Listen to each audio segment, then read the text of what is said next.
ಅಪ್ಪಿ ಅಪ್ಪಿ ಏನಿಲ್ಲ, ಮೊನ್ನೆ ನಿಂಗೆ ನೆನೆಸ್ಕೊಂಡ್ವಿ ನಾವೆಲ್ಲ. ಯಾಕಂದ್ರೆ ಓಕೆ ಒಬ್ರು ನೆನಪಿರ್ಲಿ ಬಗ್ಗೆ ಮಾತಾಡ್ತಿದ್ರು. ಅವ್ರಿಗೆ ಗೊತ್ತಿಲ್ಲ ನಾವು ಸ್ನೇಹಿತರು ಅಂತ. ಓಕೆ ಅದು ದೇವರಣಿಗೂ ನಾನು ನೋಡಿರ್ಲಿಲ್ಲ, ಬಾಂಬೆಲಿದ್ದೆ ಆ ಪಿಕ್ಚರು. ಅದ್ರ ಬಗ್ಗೆ ಒಂದು ಸುಂದರವಾದ ಮಾತುಗಳು, ಮತ್ತೆ ಮತ್ತೆ ನೋಡ್ಬೇಕು ಅಂತ ಅನ್ನಿಸ್ತಾರ. ಆ ಪಿಕ್ಚರ್ನ 100 ಸಲ ನೋಡಿದವರು, 200 ಸಲ ನೋಡಿದವರು, ಕೆಲಸ ಮಾಡ್ಬೇಕಾದ್ರೆ ಒಂದು ಲ್ಯಾಪ್ಟಾಪಲ್ಲಿ ಆ ಪಿಕ್ಚರ್ ಹಾಕೊಂಡು ಕೆಲಸ ಮಾಡೋರು, ಕಂಟಿನ್ಯೂಸ್ ಆಗಿ ರನ್ ಮಾಡಿದವರು ಇದಾರಂತೆ. ಏನಪ್ಪ ಆ ಪಿಕ್ಚರ್ ಅಂತ ಮಹಿಮೆ? ಸರ್, ಮೊದಲನೇದಾಗಿ ಸಂಬಂಧಗಳ ಮಧ್ಯೆ ಇರತಕ್ಕಂತ ಒಂದು ಗೌರವ, ಹಾ ಆಮೇಲೆ ಸಂಬಂಧಗಳ ಮಧ್ಯೆ ಇರತಕ್ಕಂತ ಬೆಲೆ, ಸಂಬಂಧಗಳು ಅಂದ್ರೆ ಏನು, ನಿಜವಾದ ಸ್ನೇಹ ಅಂದ್ರೆ ಏನು, ನಿಜವಾದ ಪ್ರೀತಿ ಅಂದ್ರೆ ಯಾವ ರೀತಿ ಇರುತ್ತೆ ಹ್ಮ್ ಅನ್ನೋದಕ್ಕೆ ಒಂದು ನಿದರ್ಶನ, ಒಂದು ಪುಸ್ತಕದ ತರ ಅದೊಂದು ಸಿನಿಮಾ ಸರ್ ಅದು. ಹೌದಪ್ಪಿ. So ಹಾಗಾಗಿನೇ ಅದನ್ನ ದೃಶ್ಯ ಕಾವ್ಯ ಅಂತ ಅದಕ್ಕೆ ಹೆಸರಿಟ್ಟಿದ್ರು. ನೆನಪಿರಲಿ, ಇದು ಹೃದಯಗಳ ವಿಷಯ ಅಂತ. ನಿಮ್ಗೆ ಎಷ್ಟನೇ ಪಿಕ್ಚರ್ ಅದು? ಸರ್, 2ನೇ ಸಿನಿಮಾ ನಂದದು. ಫಸ್ಟ್ ಪಿಕ್ಚರ್ ಯಾವ್ದಪ್ಪಿ? ಫಸ್ಟ್ ಫಿಲಮ್ ಪ್ರಾಣ ಅಂತ ಒಂದು ಸಿನಿಮಾ ಮಾಡಿದ್ದೆ. ಹಾ ಮತ್ತೆ ಈ ಅದಾದ ಪಿಕ್ಚರ್ ನಂತರ ಹೆಂಗ್ ಸಿಕ್ತಪ್ಪಿ ನಿನ್ಗೆ? ಸರ್, ಏನೋ ಬ್ಲೆಸ್ಸಿಂಗ್ ಡಿಸ್ಗೈಸ್ ಅಂತ ಅಂತಾರೆ. ಆಮೇಲೆ ಇನ್ನೊಂದು ಏನಂದ್ರೆ, ನೀವು ಸಿನಿಮಾನೇ ಸಾಕು, ಸಿನಿಮಾ ನಮ್ಗೆ ಬರಲ್ಲ, ಇನ್ನೇನು ಬರ್ತಾ ಇಲ್ಲ ಇದು. ಸೊ ನನ್ನ ಫ್ಯಾಮಿಲಿ ಎಲ್ಲ ತುಂಬಾ ಕಷ್ಟದಲ್ಲಿದ್ದಾರೆ, ನನಗೋಸ್ಕರ ಎಲ್ಲಾರು ತುಂಬಾ ಕಷ್ಟ ಪಡ್ತಾ ಇದಾರೆ. ನಾನೊಬ್ಬ ಹೀರೋ ಆಗೋದಕ್ಕೆ ಹೋಗಿ ನಾನ್ ಯಾಕೆ ಎಲ್ರಿಗೂ ಕಷ್ಟ ಕೊಡ್ಬೇಕು, ಏನೋ ನನ್ಗೆ ಅದೃಷ್ಟ ಇಲ್ಲ ಬಿಡು ಅನ್ಕೊಂಡು ನಾನು ಟೈಲರ್ ಕೆಲಸ ಕಲಿಯೋದಕ್ಕೆ ಅಂತ ಟೈಲರ್ ಕೆಲಸ ಕಲಿತಾ ಇದ್ದೆ ಸರ್. ಆಗ ಚಂದ್ರಪ್ಪ ಅಂತ ಒಬ್ರು ನನ್ನ ಮೊದಲನೇ ಸಿನಿಮಾ ಪ್ರಾಣಗೆ ಪ್ರೊಡಕ್ಷನ್ ಮ್ಯಾನೇಜರ್ ಆಗಿ ಕೆಲಸ ಮಾಡಿದ್ರು. ಅವ್ರು ನನ್ಗೊಂದ್ಸರಿ ಫೋನ್ ಮಾಡ್ತಾರೆ. ಫೋನ್ ಮಾಡ್ಬಿಟ್ಟು, ಪ್ರಕಾಶ್ ಅಂತ ಹೊಸ ಡೈರೆಕ್ಟರ್ ಪ್ರೇಮ್ ಅವರು ಸಿನಿಮಾ ಮಾಡ್ಬೇಕು ಅಂತಿದ್ದಾರೆ, ನಿಮ್ದೊಂದು 2 ಫೋಟೋಸ್ ಕಳ್ಸಿಕೊಡಿ ನನ್ಗೆ ಅಂತಾರೆ. ನಾನು ಹೇಳ್ತೀನಿ, ಅಯ್ಯೋ ಇಲ್ಲ ಚಂದ್ರಪ್ಪ ಅವರೇ, ನನ್ನ ಹತ್ರ ಇರೋ ಬರೋ ಫೋಟೋಗಳೆಲ್ಲ ಕೊಟ್ಬಿಟ್ಟಿದೀನಿ, ಈ ಫೋಟೋ ಪ್ರಿಂಟ್ ಹಾಕ್ಸೋದಕ್ಕೂ ನನ್ನ ಹತ್ರ ದುಡ್ಡಿಲ್ಲ, ಒಂದು ಫೋಟೋ ಪ್ರಿಂಟ್ ಹಾಕ್ಸ್ಬೇಕಂದ್ರೆ 15 ರೂಪಾಯಿ ಬೇಕು, ನನ್ನ ಹತ್ರ ಫೋಟೋಸು ಇಲ್ಲ, ನಾನು ಮಾಡಲ್ಲ ಸಿನಿಮಾ ಅಂತ ಡಿಸೈಡ್ ಮಾಡ್ಬಿಟ್ಟಿದೀನಿ, ಬೇಡ ಚಂದ್ರಪ್ಪ ಅವರೇ ಅಂತ ಹೇಳ್ತೀನಿ. ಅವ್ರು ಹೇಳ್ತಾರೆ, ಎಲ್ಲಾರನ್ನೂ ಒಂದೇ ತರ ಯಾಕೆ ನೀವು ಅನ್ಕೋತೀರಾ, ನನ್ ಮೇಲೆ ನಂಬಿಕೆ ಇಟ್ಟು ನಿಮ್ದೊಂದು ಆಲ್ಬಮ್ ಕೊಡಿ, ಅವ್ರಿಗೆ ತೋರಿಸ್ಬಿಟ್ಟು ನಾನೇ ನಿಮ್ಗೆ ಖುದ್ದು ವಾಪಸ್ ತಂದ್ಕೊಡ್ತೀನಿ ಅಂತ ಹೇಳ್ತಾರೆ. ಸರಿ ಆಗ್ಲಿ, ತಗೊಂಡೋಗಿ ಅಂತ ಹೇಳ್ತೀನಿ. ಆಲ್ಬಮ್ ಫುಲ್ ತಗೊಂಡೋಗಿ ಅವರು ಹೊಸ ನಿರ್ದೇಶಕರು ನಮ್ಮ ರತ್ನಜ ಅವರಿಗೆ, ಅವ್ರ ಹೆಸರು ಪ್ರಕಾಶ್ ಅಂತ, ಸಿನಿಮಾಗೋಸ್ಕರ ರತ್ನಜ ಅಂತ ಹೆಸರು ಚೇಂಜ್ ಮಾಡ್ಕೊಂಡಿದ್ರು, ಅವ್ರ ತಾಯಿ ಹೆಸರನ್ನ ಸೇರಿಸ್ಕೊಂಡು. ಸೊ ಆಲ್ಬಮ್ ಎತ್ಕೊಂಡೋಗಿ ಕೊಡ್ತಾರೆ. ಅವ್ರು ನೋಡಿ ತುಂಬಾ ಇಷ್ಟ ಆಗ್ಬಿಡುತ್ತೆ. ಸೇಮ್ ಕಾರ್ತಿಕ್ ತರ ಇದ್ದೀರಾ ನೀವು, ಸೊ ನನ್ನ ಸಿನಿಮಾಗೆ ಹುಡುಕ್ತಾ ಇದ್ದಂತ ಪಕ್ಕಾ ಪಾತ್ರ ನೀವು, ಫೇಸ್ ಕರೆಕ್ಟ್ ಆಗಿ ಸೂಟ್ ಆಗುತ್ತೆ, ಸಿನಿಮಾ ಮಾಡೋಣ ಬನ್ನಿ ಅಂತ ಕರೀತಾರೆ. ಮತ್ತೆ ನನ್ಗಲ್ಲಿ ಗೊಂದಲ ಶುರು ಆಗುತ್ತೆ. ಮತ್ತೆ ನಾನು ಸಿನಿಮಾ ಅಂತ ಹೋಗ್ಲಾ, ಆಲ್ರೆಡಿ ಇಲ್ಲಿ ನನ್ ಕೆಲಸ ಕರೀತಾ ಇದ್ದೀನಿ, ಮನೆಯವ್ರಿಗೆಲ್ಲ ಪ್ರಾಮಿಸ್ ಮಾಡಿದೀನಿ ಚೆನ್ನಾಗಿ ಇದ್ ಮಾಡ್ತೀನಿ ಅಂತ ಹೇಳಿ ಅಂತ. ಬಟ್ ನಮ್ ತಂದೆ ಹತ್ರ ಹೋಗಿ ನಾನು ಹೇಳ್ತೀನಿ, ಸರ್ ನನ್ಗೊಂದು ಅವಕಾಶ ಬಂದಿದೆ, ಏನೋ ಒಂದು 5,000 10,000 ದುಡಿತಾ ಇದೀನಿ ತಿಂಗಳಿಗೆ, ಸಿನಿಮಾ ಹೋಯ್ತು ಅಂದ್ರೆ ಗೊತ್ತಿಲ್ಲ ಏನಾಗುತ್ತೇನೋ ಅಂತ, ನೀವ್ ಹೆಂಗ್ ಹೇಳ್ತೀರಾ ಹಂಗೆ ಅಂತ. ನನ್ ತಂದೆ ಒಂದೇ ಒಂದ್ ಮಾತು ಹೇಳ್ತಾರೆ ಸರ್, ಇವತ್ತು ನಾನು ಸ್ಟಾರ್ ಆಗಿ ನಿಂತ್ಕೊಳ್ಳೋದಕ್ಕೆ ಆ ಮಾತೇ ಕಾರಣ. ಮಗನೇ, 5,000 10,000 ಕೆಲಸ ಲೈಫ್ ಲಾಂಗ್ ಎಲ್ಲೋದ್ರೂ ಯಾವಾಗ್ಲೂ ಸಿಗುತ್ತೆ ನಿನಗೆ, ಆದ್ರೆ ಸಿನಿಮಾದಲ್ಲಿ ಹೀರೋ ಆಗುವಂತ ಅವಕಾಶ ಒಂದೇ ಸರಿ ಬರೋದು ಲೈಫಲ್ಲಿ. ನೀನ್ ಯಾವಾಗಂದ್ರೆ ಹೀರೋ ಆಗ್ತೀನಿ ಅಂತ ಅವಕಾಶ ಬರಲ್ಲ. ಇವತ್ತು ಭಗವಂತ ನೀನು ಕೊಟ್ಟಿದ್ದಾನ ಅವಕಾಶ, ಹೋಗು, ಎಷ್ಟೆಷ್ಟೋ ಕಷ್ಟಗಳು ಫೇಸ್ ಮಾಡಿದೀವಿ, ಏನಾಗುತ್ತೋ ಆಗಿ ಭಗವಂತನ ಮೇಲೆ ನಂಬಿಕೆ ಇಟ್ಬಿಟ್ಟು ಹೋಗು, ನೀನ್ ಹೀರೋ ಆಗು ಅಂತ ಹೇಳಿದ್ರು ಸರ್. ಆ ಧೈರ್ಯದ ಮೇಲೆ ನಾನು ಆ ಸಿನಿಮಾ ಒಪ್ಕೊಂಡೆ. ನನ್ನ ಅದೃಷ್ಟಕ್ಕೆ ಲಕ್ಕಿಲಿ ದೊಡ್ಡ ಬ್ಲಾಕ್ ಬಸ್ಟರ್ ಆಗೋಯ್ತು ಸಿನಿಮಾ ಅದು. ಅದ್ರಲ್ಲಿ ಹಂಸಲೇಖ ಸರ್ ಅವರು ಸಂಗೀತ ಮಾಡಿದಂತ 12 ಹಾಡುಗಳು ಅದ್ರಲ್ಲಿ ಎಲ್ಲಾನು ಸೂಪರ್ ಡೂಪರ್ ಹಿಟ್ ಆಗೋಯ್ತು. ಹಾಡುಗಳು ಒಂದಕ್ಕಿಂತ ಒಂದು ಸಾಂಗ್ ಅಂತೂ ಮೈಸೂರಿನ ರಾಷ್ಟ್ರಗೀತೆ ಆಗೋಯ್ತದು. ಮೈಸೂರಲ್ಲಿ ಯಾವ್ದೇ ಯಾವ ಹಾಡು? ಕೂರ ಕುಕ್ರಳ್ಳಿಕೆರೆ ತೇಲಕ್ ಕಾರಂಜಿಕೆರೆ ಅಂತ ಒಂದು ಹಾಡು. ಅಂದ್ರೆ ಅಲ್ಲಿ ಮೈಸೂರಲ್ಲಿ ಇರ್ತಕ್ಕಂಥ ಎಲ್ಲ ಲವರ್ ಸ್ಪಾಟ್ ಇರುತ್ತಲ್ವಾ ಸರ್, ಲವರ್ಸ್ ಎಲ್ಲೆಲ್ಲಿ ಭೇಟಿ ಆಗ್ತಾರೆ, ಎಲ್ಲೆಲ್ಲಿ ಕುತ್ಕೊಳ್ತಾರೆ ಅದು. ಆಮೇಲೆ ಮೈಸೂರಿನ ಸಮಗ್ರ ಅಷ್ಟೂ ಸ್ಪಾಟ್ಗಳು, ಚಾಮುಂಡಿ ಬೆಟ್ಟ, ಕುಕ್ರಳ್ಳಿ ಕೆರೆ, ಕಾರಂಜಿ ಕೆರೆ, ಮತ್ತೆ ಮುಡುಕ್ತೊರೆ, ಮಾನಸ ಗಂಗೋತ್ರಿ, ಎಲ್ಲದನ್ನು ಹೆಸರುಗಳನ್ನ ಇಟ್ಕೊಂಡು ಒಂದು ಸಾಂಗ್ ಮಾಡಿದ್ರು. ಅಂದ್ರೆ ಮೈಸೂರು ಯಾರಾದ್ರೂ ನೋಡ್ಬೇಕು ಅಂತಿದ್ರೆ ಅದೊಂಥರ ಕೈಪಿಡಿ ತರ ಆಗೋಯ್ತದು. ಹಂಸಲೇಖ ಅವ್ರ ಬಗ್ಗೆ ಸಿಕ್ಕಾಪಟ್ಟೆ ಗೌರವ ಇದೆ. ಆಕ್ಚುಲಿ ಎಷ್ಟು ರಿಸರ್ಚ್ ಮಾಡ್ತಾರೆ ಒಂದೊಂದು ಹಾಡು ಬಗ್ಗೆ. ಆಕ್ಚುಲಿ ನೀವು ಒಂದು ಆಶ್ಚರ್ಯ ಆಗತ್ತೆ, ಇಲ್ಲಾಂದ್ರೆ ಅಷ್ಟು ಸಕ್ಸಸ್ ಆಗಕ್ ಸಾಧ್ಯ ಇಲ್ಲ. ಒಂದ್ರಲ್ಲಿ ಪುರಾಣಗಳೆಲ್ಲ ಬರುತ್ತೆ. ಹೌದು, ಒಂದು ಹಾಡಿದೆ ದ್ರೌಪದಿ ಅಂತ, ಹೆಣ್ಣಿನ ಮನಸ್ಸಿನ ಬಗ್ಗೆ ಒಂದು ಸಾಂಗ್ ಬರ್ದಿದ್ದಾರೆ ಸರ್. ಯಾವ್ದ್ರಲ್ಲಿ ಸಾಂಗ್ ಬರಿಬೇಕಾದ್ರೆ ನಮ್ಮ ದ್ರೌಪದಿ ಅಂತ. ಅಲ್ಲ, ಯಾವ ಪಿಕ್ಚರ್ ದ್ರೌಪದಿ ಅನ್ನೋ ಪಿಕ್ಚರ್? ಇದ್ರಲ್ಲೇ ನೆನಪಿರಲಿ ಇಲ್ಲಿ. ಹೌದಾ, ಏನ್ ಹೇಳಿ ಆ ಸಾಂಗ್? ದ್ರೌಪದಿ ದ್ರೌಪದಿ ಅಂತ ಒಂದು ಸಾಂಗ್ ಬರುತ್ತೆ, ಅದನ್ನ ಕೇಳಿ. ಹ್ಮ್ ಅದ್ರಲ್ಲಿ ಹೆಣ್ಣಿನ ಮನಸ್ಸನ್ನ ಎಷ್ಟು ಚೆನ್ನಾಗಿ ವರ್ಣನೆ ಮಾಡಿದ್ದಾರೆ ಅಂದ್ರೆ, ಆ ಸಾಂಗ್ ಇದೇ ರೀತಿ ಬೇಕು ಅಂತ ನಮ್ ನಿರ್ದೇಶಕರು, ಹ್ಮ್ ಅದೇನೋ ಬೇರೆ ರೀತಿ ಬರುತ್ತೆ ಅಂತ ಅವರು. ಬಟ್ ಅವ್ರಿಬ್ಬರ ಮಧ್ಯೆ ಒಂದು ಮುನ್ಸಾಟನೆ ಆಗ್ಬಿಟ್ಟಿತ್ತು, ಕೋಪನೇ ಆಗ್ಬಿಟ್ಟಿತ್ತು. ಅದೇ ನಮ್ಗೆ ಆ ಸಿನಿಮಾ ಮೊನ್ನೆ ಮಾತೇ ಅರ್ಥ ಆಗಿಲ್ಲ ಇಬ್ರು. ಇಸ್ರೋ ಸೈಂಟಿಸ್ಟ್ ಒಬ್ಬ ಹುಡುಗ ಸಿಕ್ಕಿದ್ದ, ಅವನು ಈ ಹಾಡ್ ಬಗ್ಗೆ ಮೆನ್ಷನ್ ಮಾಡ್ದ. ಎಷ್ಟು ಡೀಪ್ ಆಗಿ ಹಾ ಬರ್ದಿದ್ದಾರೆ ಹಂಸಲೇಖ ಅವರು ಅಂತ. ಹಂಸಲೇಖ ಅವ್ರನ್ನ ಮೀಟ್ ಮಾಡ್ಬಿಟ್ಟಿದ್ನಂತೆ ಈ ಹಾಡು ಕೇಳ್ಬಿಟ್ಟು. ಇದರಲ್ಲಿ ಕೊನೆ ಹೌದು ಕೆಲವು ಸಾಲುಗಳು ಬರುತ್ತಲ್ಲ, ಅದರಲ್ಲಿ ಇಂಟ್ರೆಸ್ಟಿಂಗ್ ಪರಶುರಾಮನ್ ಬಗ್ಗೆ, ರೇಣುಕಾ ತಾಯಿ ಬಗ್ಗೆ ಎಲ್ಲ ಬರುತ್ತಲ್ಲ ಅದರಲ್ಲಿ. ಆ, ಇಲ್ಲ ಸರ್, ಅದ್ರ ಬಗ್ಗೆ ಏನ್ ಬರಲ್ಲ. ಹ್ಮ್ ಇದು ಬಂದು ಸಂಪೂರ್ಣವಾಗಿ ಹೆಣ್ಣಿನ ಮನಸ್ಸಿನ ಬಗ್ಗೆನೆ ಒಂದು ಬರುವಂತದ್ದು. ಅವ್ರಿಬ್ಬರ ಬಗ್ಗೆ ಜಗಳಾನೇ ಆಗ್ಬಿಟ್ಟಿತ್ತು, ಒಂದಷ್ಟು ದಿನ ಮಾತುಕತೆನೇ ಇರ್ಲಿಲ್ಲ. ಹೌದಾ? ಆಮೇಲೆ ನಮ್ಮ ಹಂಸಲೇಖ ಸರ್ ಬಾಪ, ಇಂಡಸ್ಟ್ರಿನಲ್ಲಿ ಇಷ್ಟೊಂದು ಹಾಡುಗಳು ಕೊಟ್ಟಿದ್ದೀನಿ, ನೀನ್ ಕೇಳಿರೋ ಹಾಡು ಕೊಡ್ಲಿಲ್ಲ ಅಂದ್ರೆ ಜನ ನನ್ನ ಸಾಹಿತಿ ಅಂತ ಯಾಕಂತಾರೆ, ಬಾ ನಿನ್ ಬೇಕಾಗಿರೋ ಸಾಂಗ್ ಕೊಡ್ತೀನಿ ಅಂತ ಹ್ಮ್ ಅವ್ರನ್ನ ಕಾರಲ್ಲಿ ಕೂರಿಸ್ಕೊಂಡು ಒಂದು ಲಾಂಗ್ ಡ್ರೈವ್ ಹೋಗ್ಬೇಕಾದ್ರೆ ಹ್ಮ್ ಈ ಪಲ್ಲವಿ ಹಾಡಿದ್ರಂತೆ ಸರ್, ದ್ರೌಪದಿ ಹ್ಮ್ ದ್ರೌಪದಿ ಅಂತ. ನಮ್ಮ ಡೈರೆಕ್ಟರ್ ಫುಲ್ ಖುಷಿಯಾಗಿ ಕೊಂಡಾಡ್ಬಿಟ್ರಂತೆ.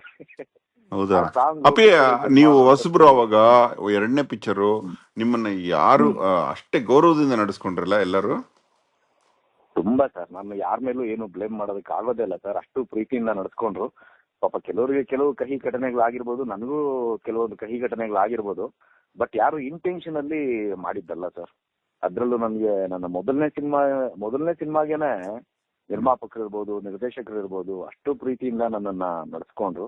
ಇನ್ನು ಸೆಕೆಂಡ್ ಮೂವಿಲಂತೂ ರತ್ನಜ ಸರ್ ಅಷ್ಟೇ, ಮತ್ತೆ ಅಜಯ್ ಸರ್ ಪ್ರೊಡ್ಯೂಸರು, ಅವರು ಅಷ್ಟೇ ಒಂದು ಮನೆ ಮಗನ್ ತರಾನೇ ನನ್ನ ಟ್ರೀಟ್ ಮಾಡಿ ಅಷ್ಟು ಚೆನ್ನಾಗಿ ನನ್ನ ವರ್ಕ್ಶಾಪ್ ಮಾಡಿ ನನ್ನನ್ನ ತೀಡಿ. ಆಮೇಲೆ ನಮ್ಗೆ ಈ ಟಿಪಿಕಲ್ ಕೆಲವೊಂದು ಇದಕ್ಕೆ ಅರ್ಥಗಳು ಗೊತ್ತಿರಲಿಲ್ಲ ಸರ್ ಹಾಡುಗಳಿಗೆ. ಹಂಸಲೇಖ ಅವ್ರ ಸಾಹಿತ್ಯ ನಿಮ್ಗೆ ಗೊತ್ತಲ್ವಾ? ಹೌದೌದು. ಇದು ಅಪರೂಪದ ಪದಗಳು, ಅದು ನಮಗ್ ಗೊತ್ತೇ ಇರ್ಲಿಲ್ಲ ಇದೇನಿದು ಅಂತ. ಆಮೇಲೆ ಅದಕ್ಕೆಲ್ಲ ಕರೆದು ನಮ್ಗೆ ಅರ್ಥ ಹೇಳೋರು, ಇದಂದ್ರೆ ಇದು ಹೀಗ್ ಬರುತ್ತೆ, ಚೌಪದಿ ಅಂದ್ರೆ ಏನು ನನಗ್ ಗೊತ್ತಿಲ್ಲ, ಷಟ್ಪದಿ ಅಂದ್ರೆ ಏನ್ ಗೊತ್ತಿಲ್ಲ, ಅದೆಲ್ಲ ಕರೆದು. ಯಾಕಂದ್ರೆ ನಮ್ಗೆ ಎಕ್ಸ್ಪ್ರೆಷನ್ ಕೊಡ್ಬೇಕಂದ್ರೆ ಆ ಪದಕ್ಕೆ ಅರ್ಥ ಗೊತ್ತಿದ್ರೆ ಮಾತ್ರ ನಾವು ಎಕ್ಸ್ಪ್ರೆಷನ್ ಕೊಡೋದಕ್ಕೆ ಸಾಧ್ಯ ಅಲ್ವಾ ಸರ್. ಇಲ್ಲ ಅಂದ್ರೆ ಸುಮ್ನೆ ಲಿಪ್ ಸಿಂಕ್ ಮಾಡ್ಬೋದು ಅಷ್ಟೇ, ಫೇಶಿಯಲ್ ಎಕ್ಸ್ಪ್ರೆಷನ್ ನಾವು ಕೊಡೋದಕ್ಕಾಗಲ್ಲ ಅರ್ಥ ಗೊತ್ತಿಲ್ಲ ಅಂದ್ರೆ. ಅವಾಗ ನೋಡ್ತಾ ಇರ್ತೀಯ ಪಿಕ್ಚರ್? ಸರ್, ನನ್ನ ಲೈಫಲ್ಲಿ ಹೈಯೆಸ್ಟ್ ನಾನು ನೋಡಿರೋ ಸಿನಿಮಾ ಅಂದ್ರೆ ಒಂದು ನೆನಪಿರಲಿ, 2 ಓಮು, 3 ಬಂದು DDLJ, ದಿಲ್ವಾಲೆ ದುಲ್ಹನಿಯಾ ಲೇ ಜಾಯೆಂಗೆ. ಈ 3 ಸಿನಿಮಾಗಳು ಹೈಯೆಸ್ಟ್. ಮಿನಿಮಮ್ ಒಂದು 60-70 ಸರಿ ನೋಡಿದೀನಿ ಸರ್ ಈ ಮೂವೀಸ್ ಎಲ್ಲ. ಅದು ಥಿಯೇಟರ್ ಅಲ್ಲಿ ನೋಡಿರೋದು ನಾನು. ಅಪ್ಪ, ಯಾವಾಗ ಗೊತ್ತಾಯ್ತು ನಿನ್ಗೆ ಈ ಪಿಕ್ಚರ್ ಹಿಟ್ ಆಗತ್ತೆ ಅಂತ? ಶೂಟಿಂಗ್ ಮಧ್ಯದಲ್ಲೇ ಗೊತ್ತಾಗೋಯ್ತಾ? ಸರ್ ಖಂಡಿತ ನನಗೆ ಅವಾಗ ಹಿಟ್ಟು ಫ್ಲಾಪು ಇದೆಲ್ಲ ಏನೂ ಗೊತ್ತಿರ್ಲಿಲ್ಲ ಸರ್. ನನಗೆ ಅವಕಾಶಗಳು ಸಿಕ್ಕಿದ್ರೆ ಸಾಕು, ನಮ್ಮಲ್ಲಿರೋ ಟ್ಯಾಲೆಂಟ್ ಪ್ರೂವ್ ಮಾಡ್ಕೊಂಡ್ರೆ ಸಾಕು, ಸಿನಿಮಾಗಳು ಚೆನ್ನಾಗಿ ಓಡಿದ್ರೆ ಸಾಕು ಅಂತ ಗೊತ್ತಿದ್ ಬಿಟ್ರೆ ಈ ಸಿನಿಮಾ ಹಿಟ್ ಆಗುತ್ತೆ ಫ್ಲಾಪ್ ಆಗುತ್ತೆ ಅದು ನನಗೆ ಗೊತ್ತಿರಲಿಲ್ಲ sir. But each and every moment enjoy ಮಾಡಿದೀನಿ ಸರ್.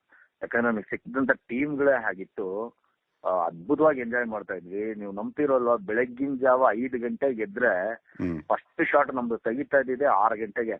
ಸೊ ಬೆಳಿಗ್ಗೆ 5 ಗಂಟೆಗೆ ಎದ್ದು ಬೆಳಗಿನ ಜಾವ ಎಲ್ಲಾರು ಹೀರೋ, ಇವ್ರು ಡೈರೆಕ್ಟ್ರು, ಇವ್ರು ಅನ್ನೋ ಭೇದ ಭಾವ ಇಲ್ದಿರ ಎಲ್ಲ ಆಲ್ಮೋಸ್ಟ್ ಹಿಲ್ ಸ್ಟೇಷನ್ ಅಲ್ಲೇ ನಡೆದಿದ್ರಿಂದ ನಮ್ದೆಲ್ಲ ನಾವು ಫುಲ್ ಇದನ್ನೆಲ್ಲ ಇದು ಕ್ರೇನ್ಗೆ ನಾವು ಇದು ತೂಕದ ಬೊಟ್ಟು ಅಂತಾರಲ್ಲ ಸರ್, ಅದು ವೆಯ್ಟ್ಸ್, ಅದನ್ನೆಲ್ಲ ಎಲ್ಲಾರು ಕೈಲಿ ಹಿಡ್ಕೊಂಡು ಬೆಟ್ಟ ಹತ್ತಾ ಇದ್ವಿ ನಾವು. ಅಲ್ಲಿ ಹೀರೋ, ಇವ್ರು ಡೈರೆಕ್ಟ್ರು, ಇವ್ರು ಕ್ಯಾಮ್ರಾಮನ್ ಅನ್ನೋ ಭೇದ ಭಾವನೆ ಇರ್ಲಿಲ್ಲ. ಎಲ್ಲ ನಮ್ ಸಿನಿಮಾ ಅನ್ನೋ ಪ್ರೀತಿ, ಆ ತೂಕದ ಬಟ್ಟೆಗಳನ್ನೆಲ್ಲ ಹಿಡ್ಕೊಂಡು ನಾವು ಬೆಟ್ಟ ಹತ್ತಿ ಅಲ್ಲಿ ಹೋಗಿ ಇಳಿಸಿ ಮಾಡುವಂತದ್ದು ಸರ್. ಇದು ಚಾಮುಂಡಿ ಬೆಟ್ಟ ಒಂದ್ ಮಾಡಿದೀವಿ. ಆಮೇಲೆ ಇದು ಸರ್ ದೇವರಾಯನದುರ್ಗದಲ್ಲಿ ದೇವರಾಯನದುರ್ಗದ ಬೆಟ್ಟ ಮಾಡಿದೀವಿ. ಮತ್ತೆ ಇದು ಮಾಡಿದೀವಿ ಸರ್, ಯಾವ್ದು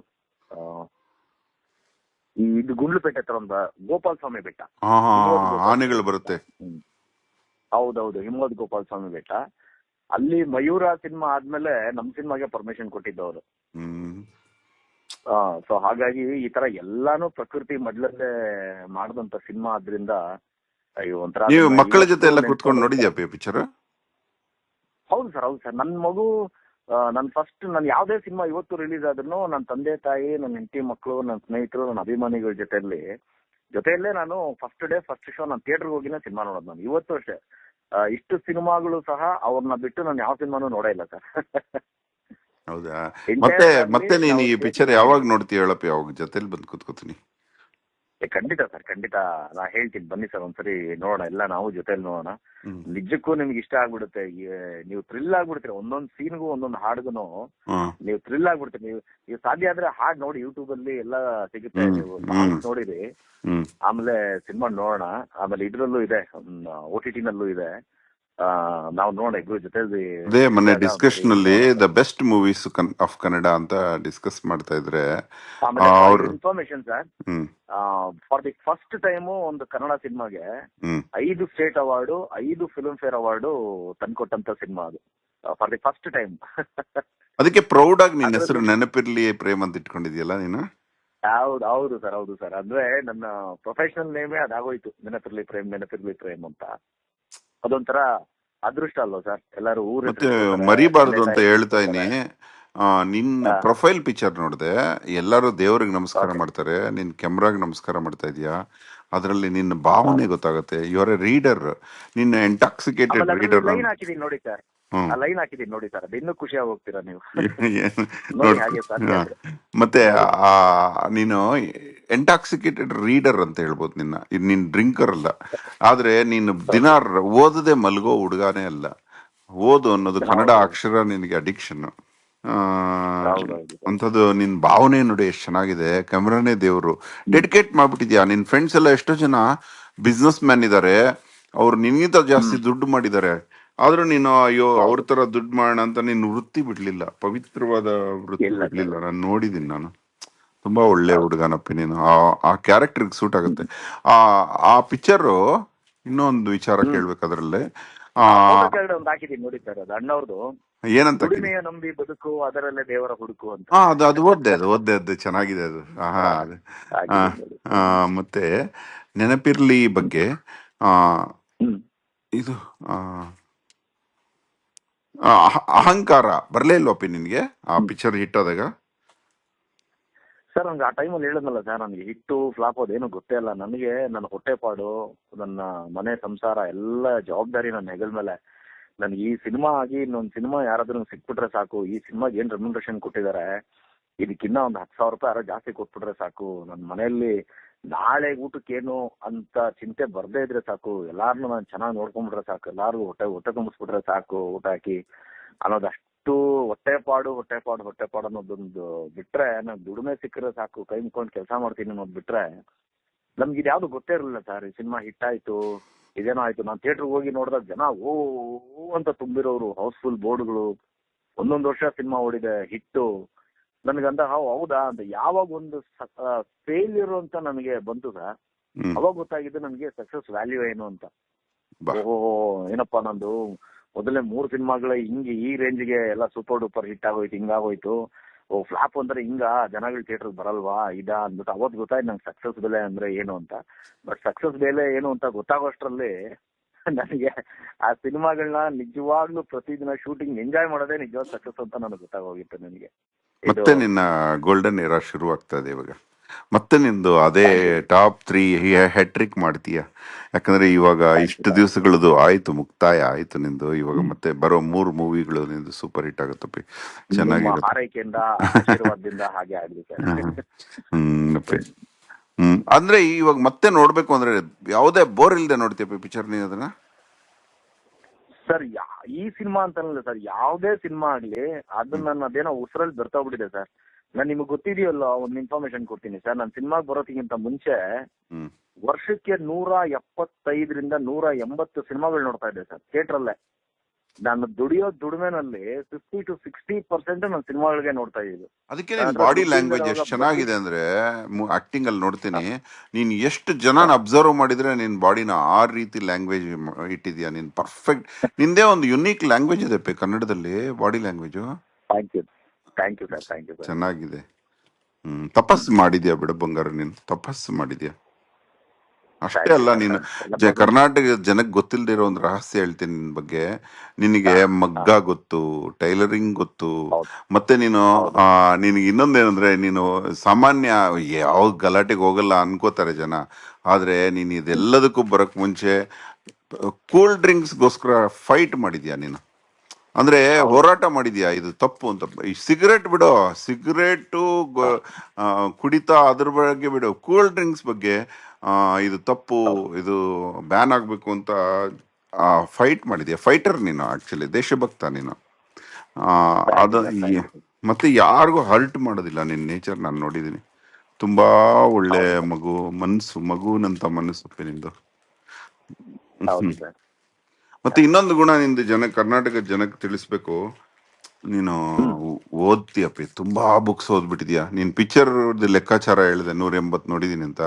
ಬಟ್ ನೀನ್ ಬುಕ್ಸ್ ಎಷ್ಟು ಓದಿದ್ಯಾ ಅಂತ ನೀನ್ ಈ ಲೆಕ್ಕಾಚಾರ ಕೂಡ ಕೊಡಕ್ಕಾಗಲ್ಲ, ಅಷ್ಟು ಓದ್ಬಿಟ್ಟಿದ್ಯಾ. ಹೌದು ಹೌದು ಸರ್, ಅಷ್ಟು ಪುಸ್ತಕ ಇದೆ. ಹ್ಮ್ ಎಲ್ಲಾರು ಸಹ ನನಗೆ ರೇಗ್ಸೋರಾಗ, ಏನೋ ಪುಸ್ತಕ ಓದಿ ಓದಿ ಓದಿ ಏನು ವಿಶ್ವೇಶ್ವರ ಆಗ್ಬಿಡ್ತೀಯ ನೀನು, ಇಷ್ಟೊಂದು ಪುಸ್ತಕಗಳು ಓದ್ತೀಯಾ ಏನೋ ಅಂದ್ರೆ ರೇಗ್ಸೋರು.